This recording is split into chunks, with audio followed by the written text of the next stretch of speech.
What's going on YouTube? The Financial Chapter is back at it again with another video.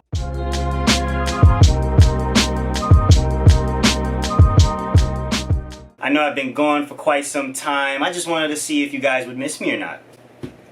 But as the title suggests, this video is going to be going over index funds. It's going to be more of a beginner's guide. It's going to talk about what an index fund actually is, the benefits and disadvantages of having an index fund, and how exactly it's actually going to make you a millionaire if you just put the time in for it. And yes, I'm wearing another hat. Phase 2 is underway, but I'm not sitting in any barber's chair until I know that I am safe.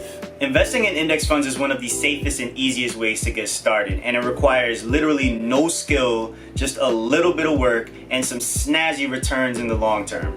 In fact, the OG himself, Warren Buffett, has said that investing in index funds is one of the best ways to build long-term wealth. He's even gone so far as to say that a low-cost index fund is the most sensible equity investment for the majority of investors. So what is an index fund? An index fund is a button that you press. It's in the bottom right hand corner of your screen. It looks like a thumb.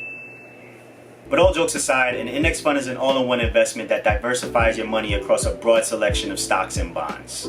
Rather than choosing and buying individual stocks, an investor owns a small portion of every single company and or asset in a specific index fund. Now, I spoke about this in one of my previous videos, but think of it like a basket filled with a whole bunch of different companies that you're interested in that might be in a specific sector. Let's take technology, for example. So that would be companies like Apple, Microsoft. We could even throw Facebook in there. Those are technology stocks, and there is a specific technology index fund that you can buy for all of those stocks in there. Now, when you own that technology index fund, you're not getting the full stock, but you're going to be getting a portion of that company. By definition, an index fund is a mutual fund or an exchange-traded fund that is designed to mirror a specific index. Now, its goal is to match the performance of that index as closely as possible. For example, I'm sure you've heard of the S&P 500 before. It usually comes up with other indexes such as the Dow Jones or the NASDAQ. Now, the Vanguard 500 Index Admiral shares, also known as VFIAX, is designed to track the returns of the S&P 500, which is generally made up of the top 500 publicly traded companies of the United States. I'm killing it right now. Daggone. Now, at the time of this recording, you can own a portion of all 500 companies at the small price of $282.86. But don't stop there. You can own the entire stock market for just $75.76. Of course, it's just a portion of all those companies. Now, I think you get my drift here. There's index funds for nearly every market and investment strategy that you can think of. Now, if that's not enough, let's go over some more benefits of index funds. First, it's easy to understand and get started. By the way, this is going to be my new backdrop. I told you guys I got a new stand that does things that stands are supposed to do. And this one gives me the opportunity to show my art wall.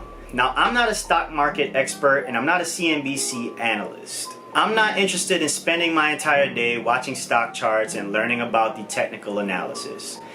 I actually do enjoy doing that. But sometimes I'm not. And if you're an average investor or what they call a retail investor, chances are you're not going to be wanting to do that either. But the good news is index funds are like a set it and forget it approach. It's a buy and hold situation that you're holding on to for the long term. This is why index funds are known as passive investing. Picking individual stocks makes things a little bit difficult because you're not likely going to outperform the market. Not even experts who do this for a living outperform the market. Just 29% of active US stock fund managers beat their benchmark after fees in 2019. That declined from 37% of funds beating their benchmarks in 2018, which is the average success rate over the past 15 years. Now, the second advantage of index funds is its low fees. Index funds have what is called low expense ratios, which is one of their biggest advantages. Now, a fund's expense ratio is the fees that you pay a brokerage to manage your investments. It's basically expressed as a percentage of your total account balance. This includes all the operating costs such as transaction fees, account fees, and taxes. Now, a Vanguard index fund generally has expense ratios of less than 1%. They're typically between 0.2% and 0.5%. So if you invest in an index fund with a 0.5% expense ratio, the brokerage will take $5 for every $1,000 of your total account balance annually. Now, just make sure if you're looking to invest in index funds, make sure to compare expense ratios. And also keep in mind that index funds are cheaper than actively managed funds, which are known as mutual funds. Since index fund managers are replicating the benchmark of an index, there's less work that needs to be done. This is the opposite of a mutual fund, which are actively managed funds that employ stock pickers with the goal of beating the market's performance. These funds tend to have higher costs of ownership because of the additional overhead expenses that are associated with paying for these stock analysts. We'll go over the difference between mutual funds, index funds, and ETFs in another video. Now, the third advantage would be diversification. Your portfolio instantly becomes diversified, which minimizes your chances of you losing money. For example, let's talk about the S&P 500 again. Take a look at your left over here. An index fund that tracks the S&P 500 has 500 different investments. The stocks that are going up in share price would make up for the stocks that are falling in share price. Think of it this way. Imagine that you had a portfolio that had 10 individual stocks in it. If one of those companies went bankrupt, that would mean that your portfolio just took a massive hit because that one stock is worth 10% of your portfolio. Now, if you had an index fund that's made up of 500 different investments, one stock is not going to hurt you because you have 499 other investments that's going to pick up the slack. Another reason why diversification is great is because it helps investors who tend to trade emotionally. Some people, they tend to panic and they get nervous whenever the market drops. But index funds, they minimize risk and they also help out with volatility. But a quick note, make sure that you know which index funds you're investing in so you're not making investments in duplicate holdings. For example, investing in an oil index fund would have similar companies that are found in an energy index fund. So just to wrap up this section on the benefits of having an index fund, it's great for passive investors who are looking to buy and hold. It has really strong long-term returns, there is broad diversification, and there's low index funds. Now let's quickly go over some of the things that you should keep in mind when thinking about investing in index funds. A portfolio that rises with this index falls with this index. That S&P 500 index looks really good when the market's doing great, but it is quite vulnerable whenever the market is doing pretty bad. Also, diversification is a double-edged sword. Yes, it smooths out volatility and it limits risk, but then at the same time, it's not going to be giving you like some crazy returns, at least in the short term. In order to really see what an index fund does, you have to wait a very long time, and that usually involves compound interest. Now, you can find out why compound interest is so important by clicking the link in the description below. By the way, hit that like button as well. Or is it on this side? It's definitely on this side. Hit it on this side. So in short, just to give a quick summary, index funds are also vulnerable to market swings, and it's boring. It's like watching paint dry.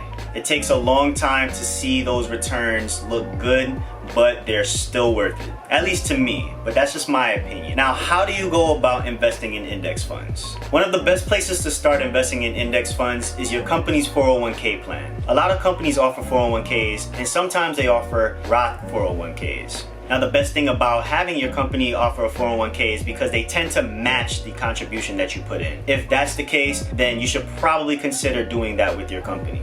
Another way that you can start investing in index funds is by buying them through a brokerage account. Now, you can use a brokerage account like Charles Schwab, Fidelity, or my favorite, Vanguard. Now, opening an account on Vanguard is pretty simple. If you look at the top right-hand corner of the Vanguard website, it says open an account. Once you click that, it probably takes you no more than 25 minutes to just fill out some information. You start depositing, and you're now an investor. So the bottom line is, investing in index funds is one of the simplest ways to grow your wealth over time. For someone who's not interested in researching individual companies to put a portfolio together, an index fund is one of the best tools available. The question really becomes whether now is a good time to buy or not. But considering the fact that no one can accurately predict what the market's going to do in the short term, consistency is key.